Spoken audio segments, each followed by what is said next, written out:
All right, let's see. So lock you for that. They cut the live real quick.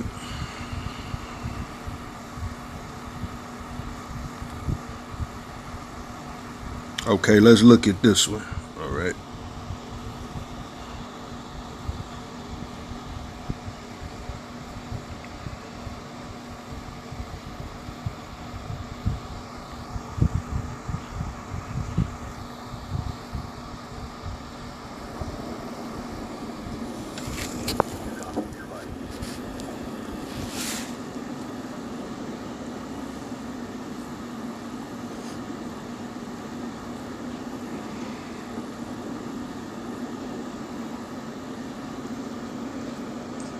So it look like just a big wasteland of fire. Okay.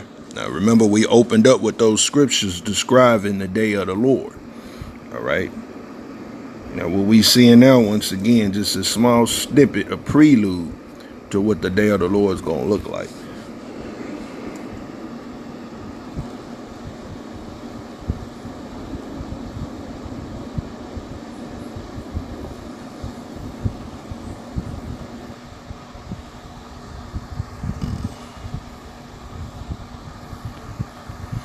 Let's see if I get another one.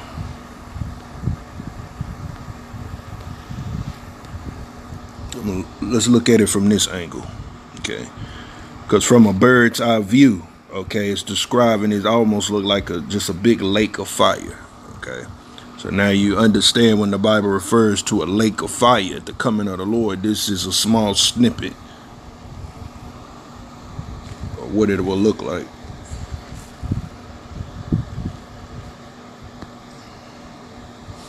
Okay, I'm trying to play the actual video, but it looked like it's not gonna act right. Let me see.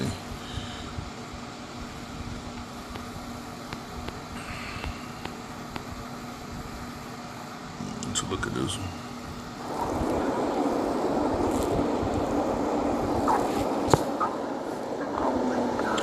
A lot of these are mansions, okay? $1.5 billion homes, okay? Going up in flames.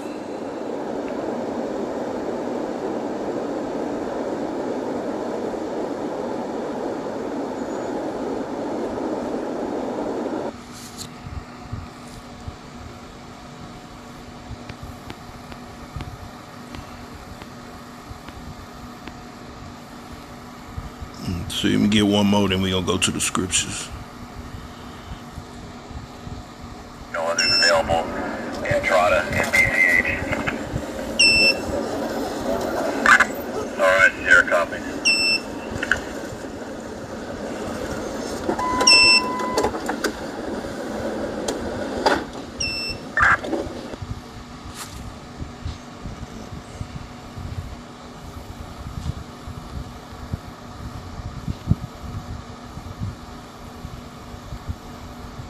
From another bird's eye view.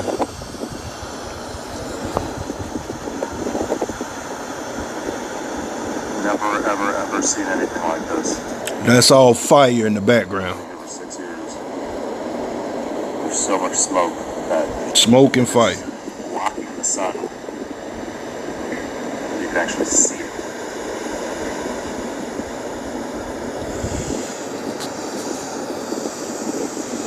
This is wild. See how dark it is over here. This is where the fire is, over in there.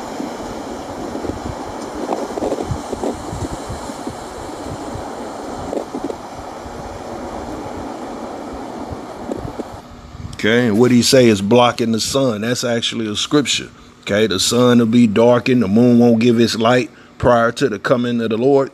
See, so now you're getting this small prelude, a snippet. Now imagine, picture this 1,000 times worse by the time Yahweh returns. See that? So let's get Luke, St. Luke 12:49.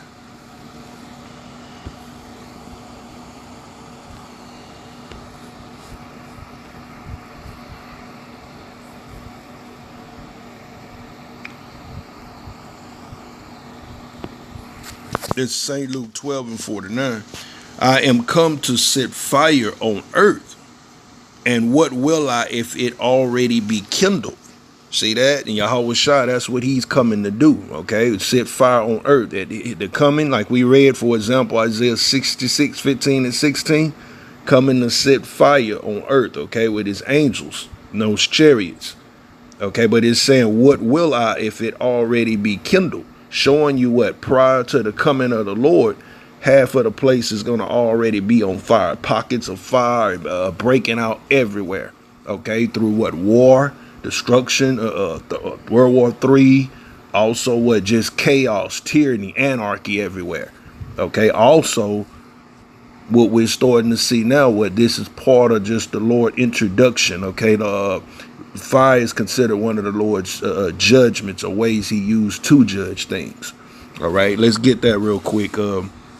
Isaiah 39, not Isaiah, Salakia, Sirach in the Apocrypha 39:28.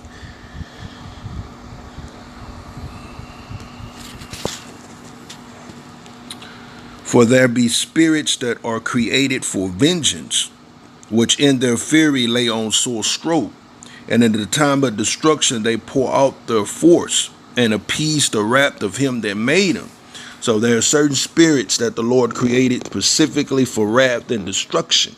Now let's look at what some of these spirits are. Verse 29, fire and hell and famine and death, all these were created for vengeance. Teeth of wild beasts and scorpions and serpents, and the sword punishing the wicked to destruction. They shall rejoice at his commandment, and they shall be ready upon the earth when need is. And when their time is come, they shall not transgress his word. Okay, so all the things we just read from verse 29 on down, the Lord created those things as a form of judgment. What are we seeing right now pertaining to this lesson? The first one, verse 29, fire.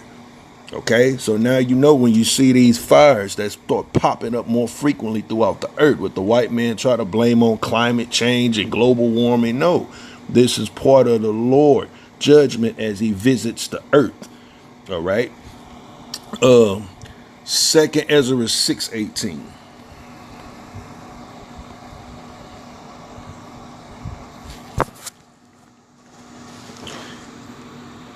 And it said, behold, the days come that I will begin to draw nigh and visit them that dwell on the earth.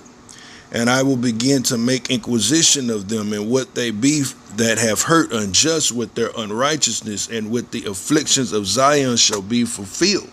See, so part of the way the Lord visits the earth, as we're reading about, is what? Making his presence felt by ways such as this. Okay, what the world considered natural disasters, whether it be tsunamis, earthquakes, okay, fire, hell, all the things that we just read in Sirach. All right, this is the Lord introducing itself, visiting the earth through judgment. Okay, the prelude to the coming of the Lord. 2 Ezra 16 and 37. 16 and I think it's 14 actually. 2 Ezra 16 and we're going to pick it up at 14. Behold, the plagues are sent and shall not return again until they come up on the earth. The fire is kindled and shall not be put out till it consume the foundation of the earth. Like as an arrow which is shot of a mighty archer, return it not backward, even so the plagues that shall be sent upon the earth shall not return again. Woe is me, who will deliver me in those days? Okay, verse 17 is the prophet Ezra. The Lord was showing him himself in the last days. He was having a vision thousands of years ago of himself in these last days. Okay, reincarnated himself in the last days, looking at what's going to be going on prior to the coming of the Lord. Okay, during Jacob's trouble, great tribulation, he's seeing himself there. So that's why he's saying, woe is me, who shall deliver me in those days? Verse 18, the beginning of sorrows and great mournings, the beginning of famine and great death, the beginning of wars, and the powers shall stand in fear, the beginning of evils, and what shall I do when these evils shall come? Behold, famine and plague and tribulation and anguish are sent for scourges, for amendment.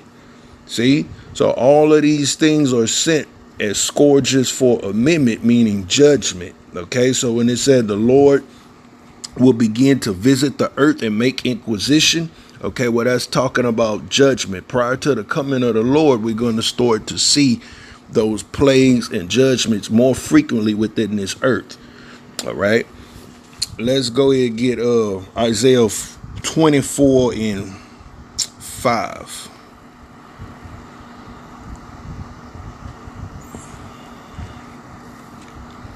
Let's start at 4. Isaiah 24 and 4. The earth mourned and faded away. The world languished and faded away. The haughty people of the earth do languish. So like when we opened up the video, okay, it showed looked like a mansion burning down. Okay, now you got hundreds of homes like that over there right now that's just burning. Okay, burning to the ground. So the haughty would be considered the proud. When it say the haughty of the earth do languish, okay, see, when situations or events, judgment like that start to happen, it's hard to be proud. Say a lot of them same people who would normally be proud or wouldn't, the Bible tells you the wicked, God is far from their thoughts. Okay, they don't even consider the Lord. So a lot of those people that wouldn't even consider the Lord would be proud, okay, based on the work of their hands, their success, their money, what they have done. In situations like that, you get very humble.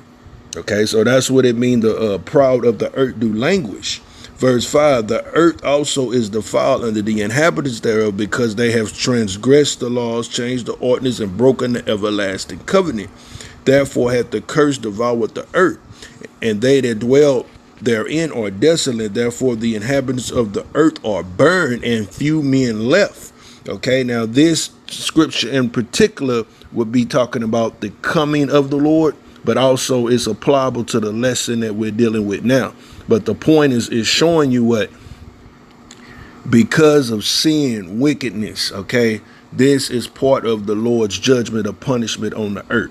Okay, when they say few men left, okay, men are burned. Let me read verse 6 again. Therefore hath the curse devoured the earth, and they that dwell therein are desolate. Therefore the inhabitants of the earth are burned, and few men left. Okay, talking about the coming of the Lord or prior to. Going into those missiles that fire destruction, but once again, it's applicable to this lesson because what? We're dealing with the prelude to the coming of the Lord. These are small snippets or samples of what we can expect during the coming of the Lord. All right, let's see. Let's grab where I want to go from here. Let's get 2 Ezra 16 and 37.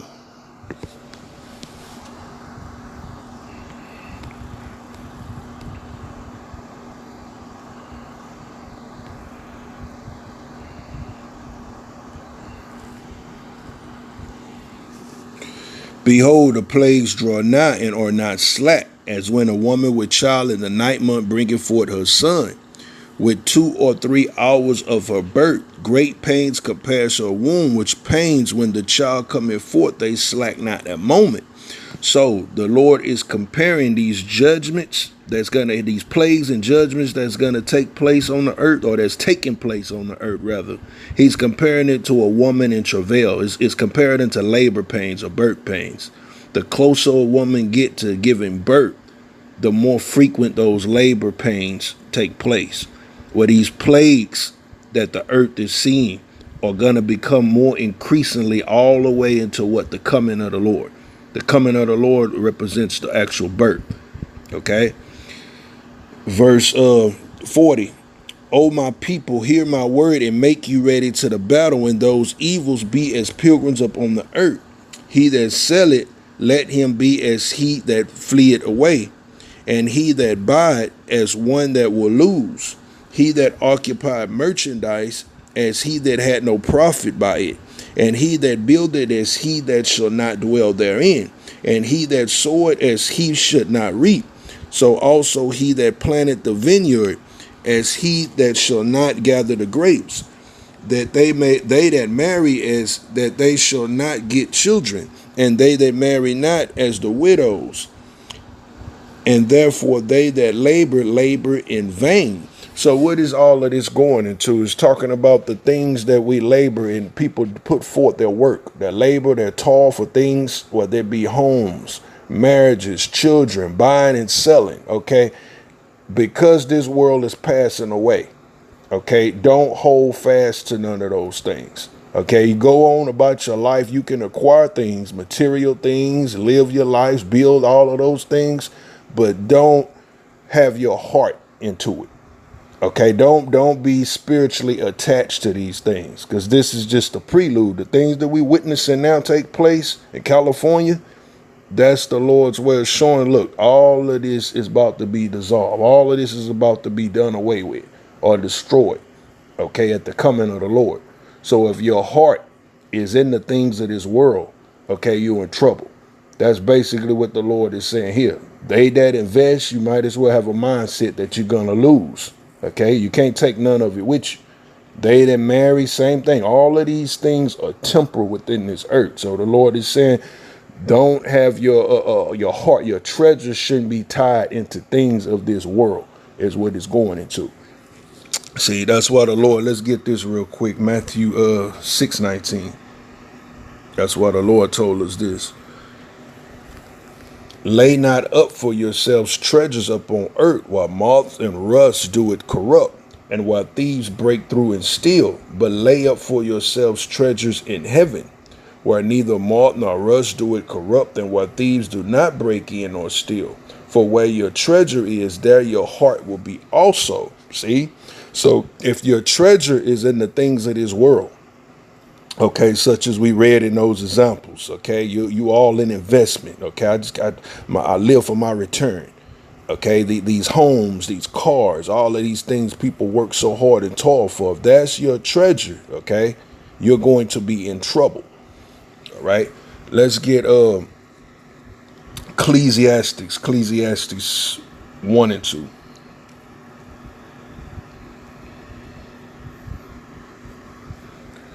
Vanity of vanities, said the preacher. Vanity of vanities, all is vanity. What profit had a man of all his labor which he taketh under the sun? Okay, vanity is for nothing. Okay, most people, like we work, we toil, to have things. Some people more than others work hard, whether it be clothes, homes, all the material things of the world. Well, that's what King Solomon is letting us know, is all for nothing. It's vanity. In the bigger scope of things spiritually, it means absolutely nothing. Look at verse 14. I have seen all the works that are done under the sun, and behold, all is vanity and vexation of spirit. See, all the things that people stress themselves out pertaining to this life, okay, means absolutely nothing. Okay, the whole point is telling us what. Don't invest in the things of this world, but whether be more spiritual minded. Invest in spiritual treasure, spiritual riches, which is the knowledge of the Lord. Colossians 3 and 1.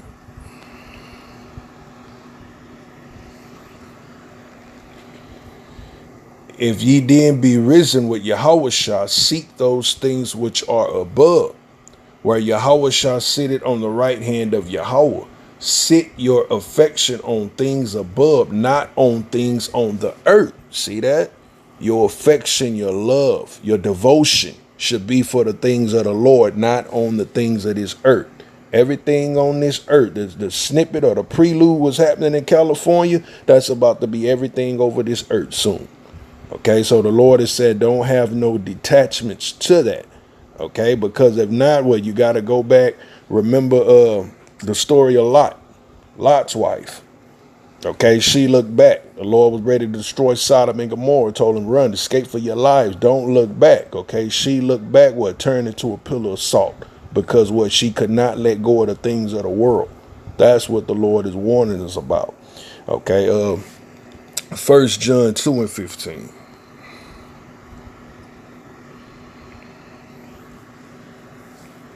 Love not the world, neither the things that are in the world. If any man love the world, the love of the Father is not in him. For all that is in the world, the lust of the flesh and the lust of the eyes and the pride of life, is not of the Father, but of the world.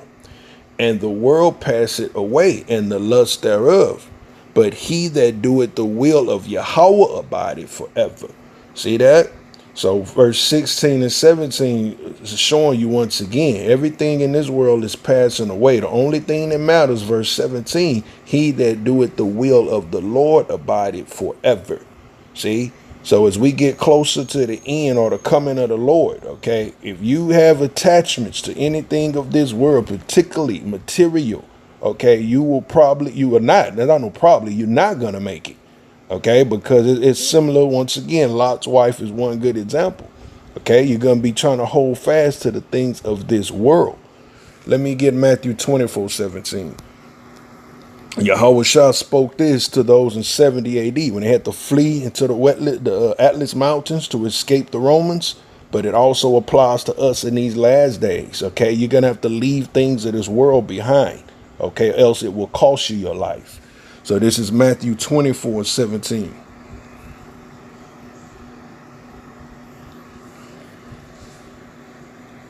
Let him which is on the housetop come not down to take anything out of his house, neither let him which is in the field return not back to take his clothes.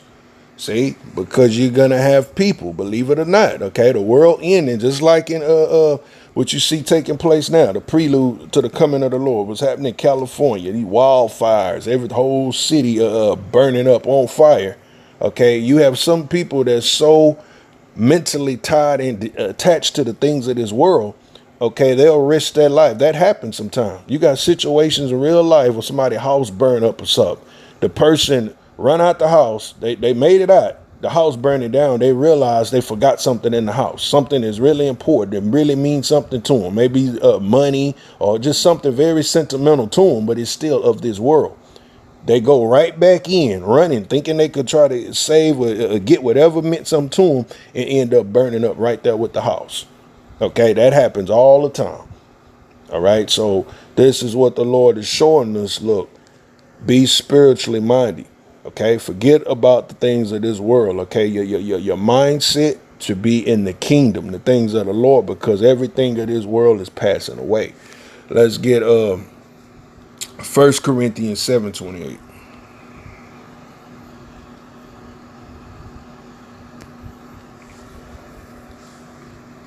But this I say, brethren, that time is short. It remaineth that both they that have wives be as though they had none, and they that weep as though they weep not, and they that rejoice as though they rejoice not, and they that buy as though they possessed not, and they that use this world as not abusing it, for the fashion of this world passeth away. See that? So it's okay to use this world. Okay, get your money, your job, your career, all of those things. But that's why I say use the world without abusing it. Don't make it no more than what it is. It's just that. Okay, we depend on the Lord for our daily bread, our survival. Okay, it's another place scripture say, well, we know we not sufficient of ourselves. Meaning what? The Most High, even everything that you got within this life, okay, material, got everything. The Lord allowed it. Okay, that's all through the scriptures. So why would you seek those things over what? Seeking and worshiping the Lord. Okay, this is going to be a test for a lot of people. Like we said, titleless, this is a small prelude. But imagine at the coming of the Lord, all of this stuff is going to be destroyed and dissolved. Let's get that real quick. 2 Peter 3:10.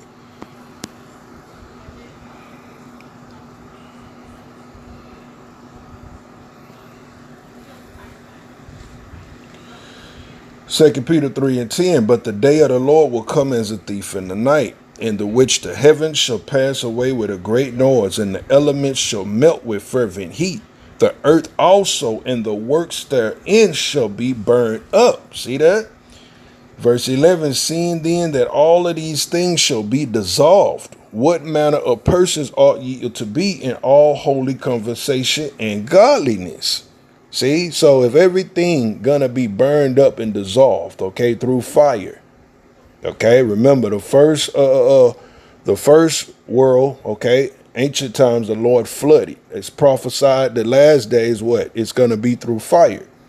So knowing this is written, we believe these scriptures. See, this separates those who truly believe from the world. See, somebody who just lip service or say they believe, but when they read this, they don't really believe this, because what they go on about their life seeking and worshiping the things of this world. Those who truly believe and have faith, well, we know this. We really believe this. Say, look, I don't put too much into the things of this world. If any, I don't put it into the things of this world, because we know what the Lord is. All of this stuff is going to be taken away and dissolved. See, let's get Philippians 3:20. Because it say, knowing this, if you truly believe and know this, everything of this earth or world is going to be dissolved. What manner of mindset should you be? See, you should be invested in the spirit. Okay, your mind should be in the kingdom, not wrapped up in what's on this earth. So Philippians 3:20.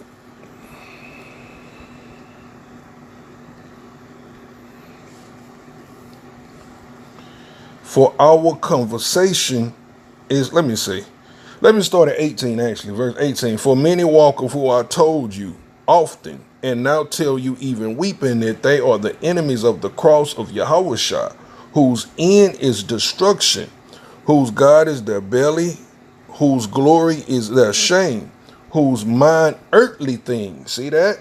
You got many people, okay, even those who claim to love the Lord, okay, or preach the Lord, but no, their belly, meaning their appetite, their desire, okay, is for the things of this world. But look at verse 20. Our conversation is in heaven, whereas we also look for the Savior, the Lord Yahushua Hamashiach. So that's what separates, okay, the Lord, the true spirit of the Lord, the people that truly carry the spirit of the Lord, were from the people of the world. And that's why our mind should be. Okay, look at already in the kingdom, meaning your heart desire, your motivation, your treasure is all in the things of the Lord. Okay, because we read over and over, this world passeth away. What we see going on right now in the earth, specifically California, is just a snippet. It's a prelude to what we can expect at the coming of the Lord. All right, I want to play, let me get a couple of more videos.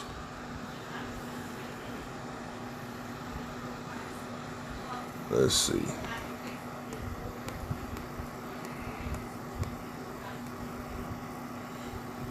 Now look at this. This is another mansion. This dude, he is trapped in his mansion and the fire is surrounding him all the way around him. Okay, he's trapped in there with his dog. But just look at this.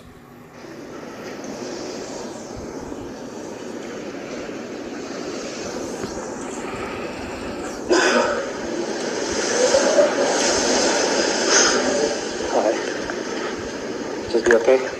You're gonna be okay. Alright? You're gonna be okay. Oh shit. Welcome to the park. Don't worry about that, dude. Look at that.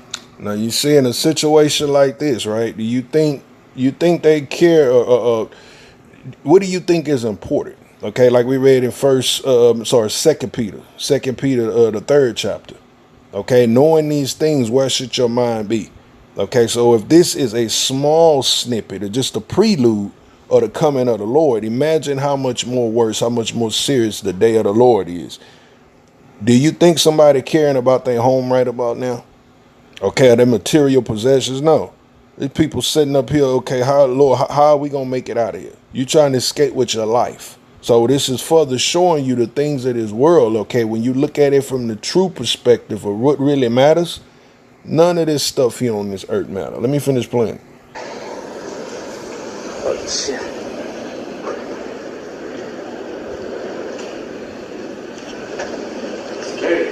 Yeah.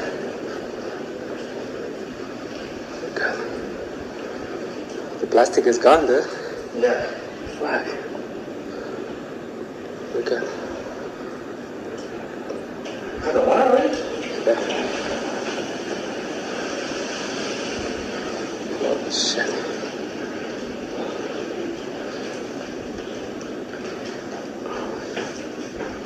So, where's the gas? Outside? Okay, the gas is off right now. Yeah. Okay. Let me see. I had another one in here too.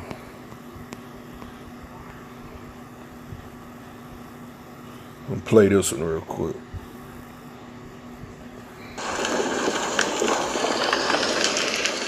All these mansions, okay?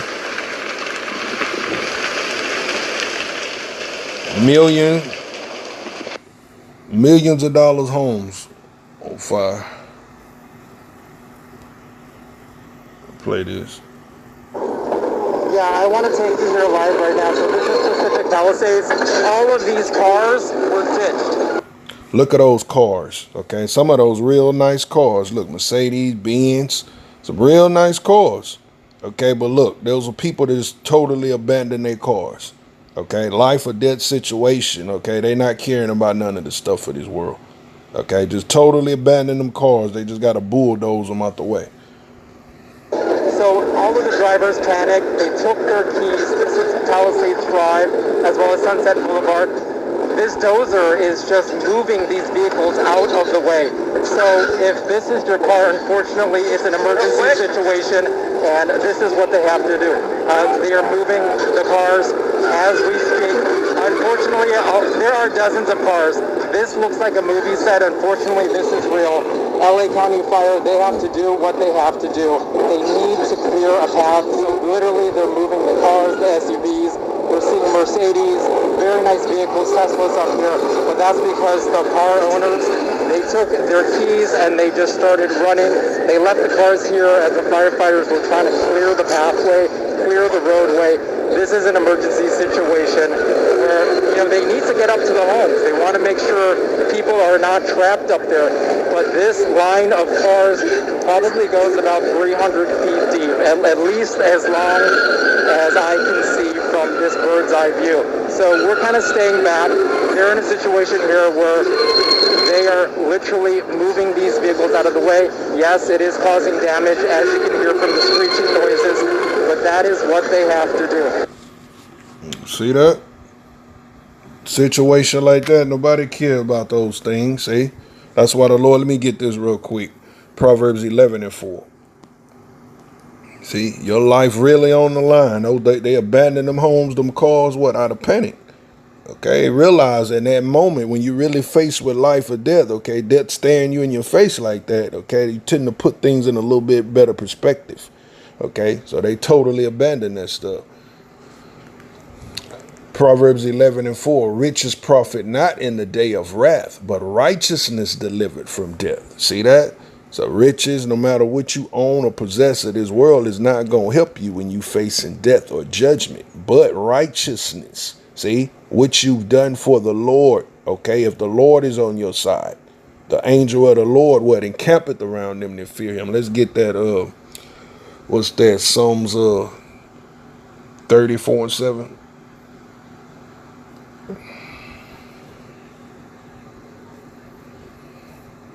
The angel of the Lord encampeth round about them that fear him and delivereth them. Okay, so righteousness is the only thing that's going to matter. In the days we're coming into, prior to the coming of the Lord and prior to the coming of the Lord is judgment. More judgment takes place over this earth. You want to make sure you've invested the spiritual treasure.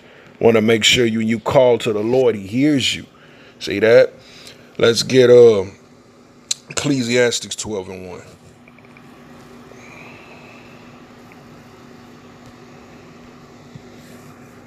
Remember now thy Creator in the days of thy youth, while the evil days come not, nor the years draw nigh when thou shalt say, I have no pleasure in them, while the sun, nor the light, nor the moon, nor the stars be not darkened, and the clouds return after the rain. See that? So that evil day would be the Lord's judgment. Okay, what's starting to happen now? These preludes, Lord putting out judgments over the earth, especially at his coming. Okay, you don't want to wait. We want the Lord to be on our side now. Man's judgment, things starting to hit this earth. Okay, we want to be in good standings with the Most High. See that? Let me see before we get out of here. Something else I wanted. Let's see. Let's get Isaiah 55:7.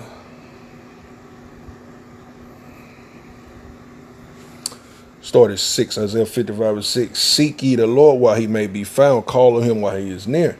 Let the wicked forsake his way and the unrighteous man his thoughts. Let him return unto the Lord, and he will have mercy on him.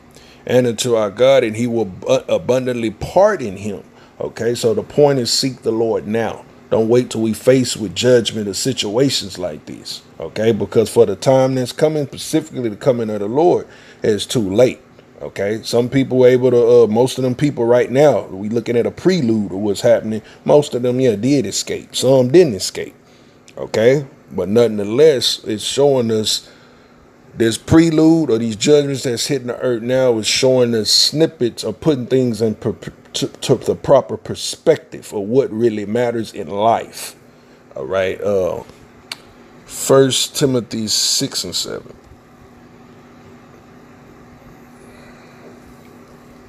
For we brought nothing into this world, and it is certain that we can carry nothing out. See that? Let me read on down. And having food and raiment, let us therefore be content. See? That's the only thing that matters. Lord said, what? I supply your needs according to his riches in glory. Okay? So don't have a mind to chase and pursue things of this world. Okay? Because that's only going to make the Lord more, his wrath increase even more. Okay? It's another place. Let me see real quick. It's that 2 Ezra 16 talks about the more we pursue the things of this world, the more you deck yourself with the things of this world or become more carnal minded, that only going to make the Lord more angry, more turn up his judgment even more.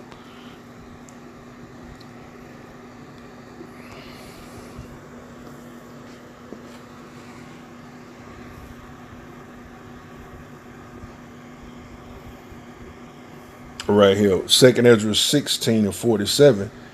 And they that occupy their merchandise with robbery, the more they deck their cities, their houses, their possessions, and their own persons. Verse 48, the more I will be angry with them for their sin, said the Lord. See, so in these last days, the more people are putting into this world and the things of this world, okay, as the Lord start to put forth judgment, that's only going to make him more angry. That's only going to increase more judgment, okay? You should be vesting more time and your energy in the spirit, okay? Because all of these things, like you say, this prelude is just what's to come. All right, let me close off here. Let's get Matthew, what is that, 16 and 25. Because no matter how bad it get, okay, you still gonna have some people what go down with the ship, okay, burn alive for the things of this world. All right, this is Matthew 16 and 25. For whosoever shall save his life shall lose it, and whosoever shall lose his life for my sake shall find it. So when it says whosoever shall save his life shall lose it, okay, talking about what? Trying to seek or pursue or save your life here in this world. Like the example I gave earlier, like Yahweh Shah said, Matthew 24:17. Do not let him on the rooftop not return into his house to take anything out. Or him in the field, don't let him go back to get anything. Just like Lot's wife. Okay, looking back, you trying to save your life. Hold on to your material possessions. You know, you have some people like the video we show with those cars. Okay, some, you believe it or not, you got some people idolize or worship their car enough, they would stay right there burned alive in their car. Okay, so that's what it means. Okay, you trying to hold on to the things of this world, whatever it may be. Those who save their life are going to lose their life. But they that lose their life for my name's sake, meaning what? You willing to let go of the things of this world. Okay, put the Lord first. Okay, those are the ones who are going to save their life. Verse 26, for what is it profited if he shall gain the whole world and lose his own soul? Or what shall a man give in exchange for his soul? Okay, and that's just going into what the mindset. If you have a carnal mind after the things of this world, okay, you may acquire all the things of this world. Okay, a lot of those Edomites, okay, just to be real, a lot of those mansions and stuff that's burning down over there, those are Esau, almost all of them. Those rich areas and things like that, that's mostly Esau stuff burning up. Okay, but at the same time, what is it saying? A lot of them acquired all of these things. Okay, just like a lot of our people. sell out. You pursued the bag. That's all that matters. Get the bag. I got to get to the bag. Get the money. All of these things. Okay, but what you never was rich towards God. Okay, so that's what that's going into. All of the things of this world gonna pass away anyway, but what? You're gonna end up losing your soul behind it because you was more rich towards the things of this world than the things of the Most High. All right, so we don't go here, close it out right there, but nonetheless, that's the point. What? Come out of this world, like the Lord say over and over. Come out of her, my people, to do that spiritually. Come out, your energy, your mind, okay? The things that mean the most to you that you worship, take it out of this world, okay? That should be unto the Lord, the things of the Lord, rich towards the Most High, okay? So that's been prelude to the day of the Lord. I pray that this lesson's been edifying. Till next time, shalom, we out.